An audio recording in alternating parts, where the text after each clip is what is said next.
Okay, in this series of videos, what I thought we'd do would be to take a character, this one, this is Frankie, and literally take him through the rigging pipeline and through into game engine.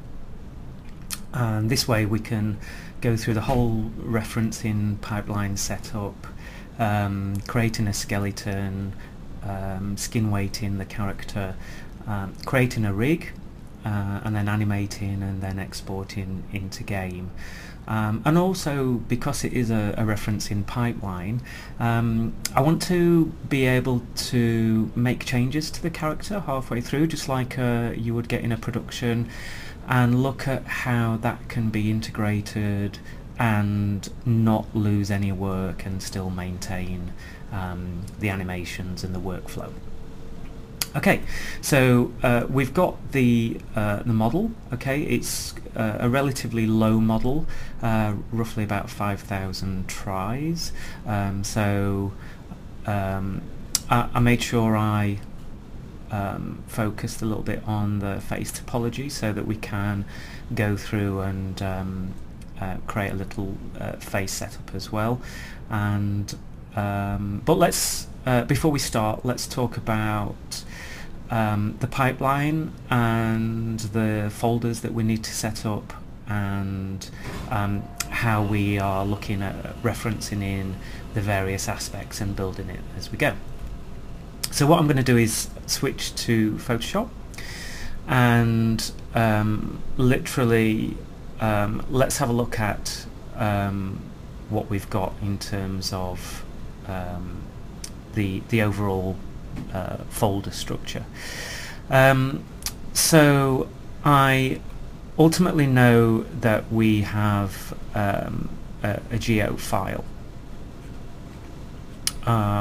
This is obviously the model, the polygon model. It's not got UVs or textures at the moment, so that's something that will be developed as we go along and feed back in. But ultimately, it will have UVs and textures. Okay, we then will create a bind skeleton, and this will literally be the skeleton that we will look at skin weighting the geometry to this skeleton. I'm going to actually set up a 4-tier referencing system. So we then have the rig. Again, that will start off with a skeleton, and it is ultimately the same skeleton as this one that we've set up for the bind. So once we've set that up, we can save it off again and build the rig around it, knowing that the joints will be exactly the same place.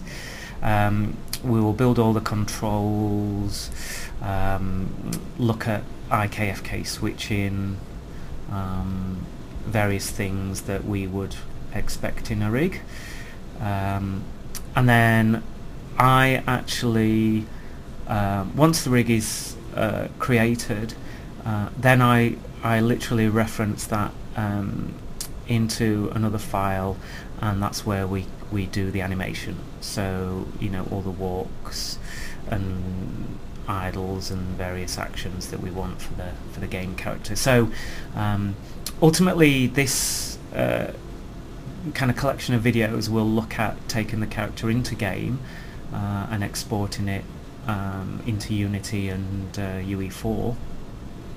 But ultimately, I've used this pipeline for cinematics and pre-rendered pipelines as well. So as I've explained in the referencing series of videos that I created, this kind of 4-folder structure gets referenced into each other, and it allows as much as possible for a little bit of parallel development.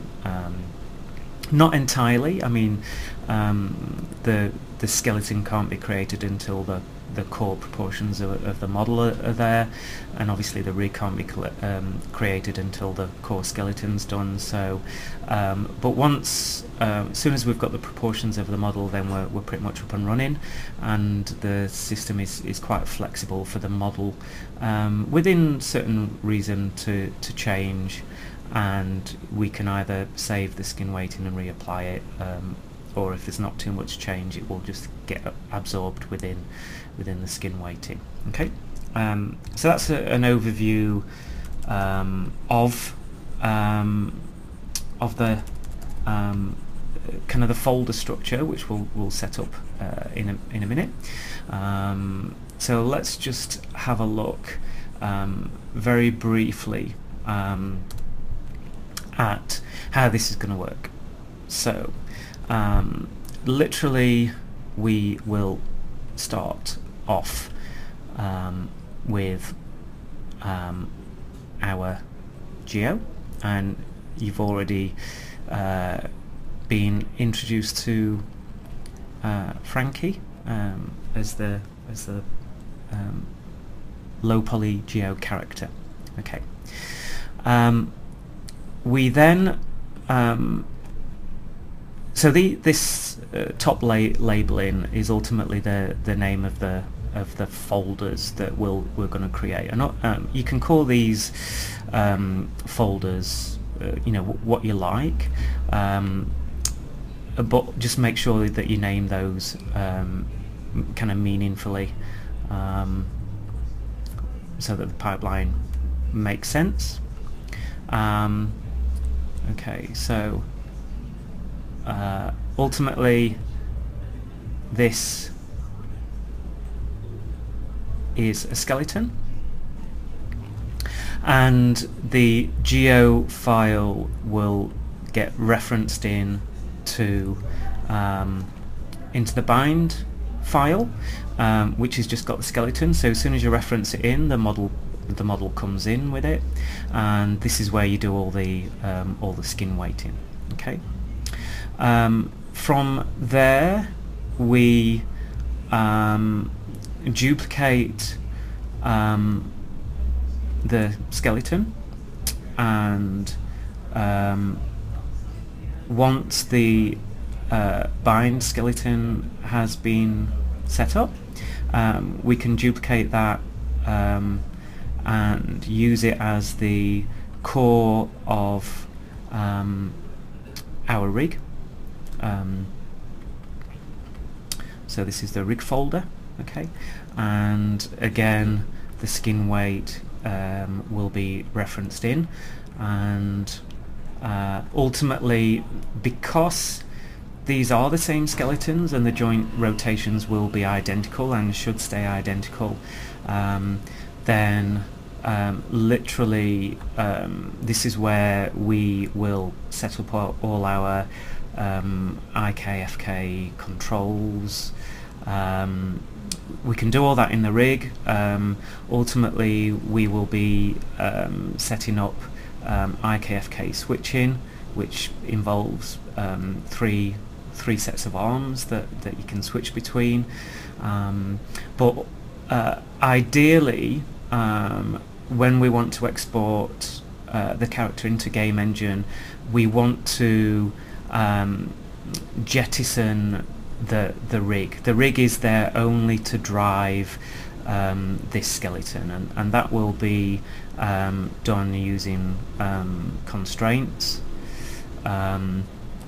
and ultimately what goes into Game Engine is just the geo and the skeleton, so we jettison the rig and keep it nice and clean, and then ultimately once the rig has been set up, then literally in the anim folder we reference in the rig, and that's where we can start doing our animations with the on the controls, and ultimately bake that movement back onto the skeleton, and that gets exported into the game engine. Okay, so you can see that the referencing system, the geo gets referenced into the bind gets referenced into the rig, and the rig gets referenced into the animation. So that's a 4-tier referencing system, and it's a little bit flexible in the sense that as long as the name of the controls doesn't change, you can rewire the rig and it will keep the animation intact.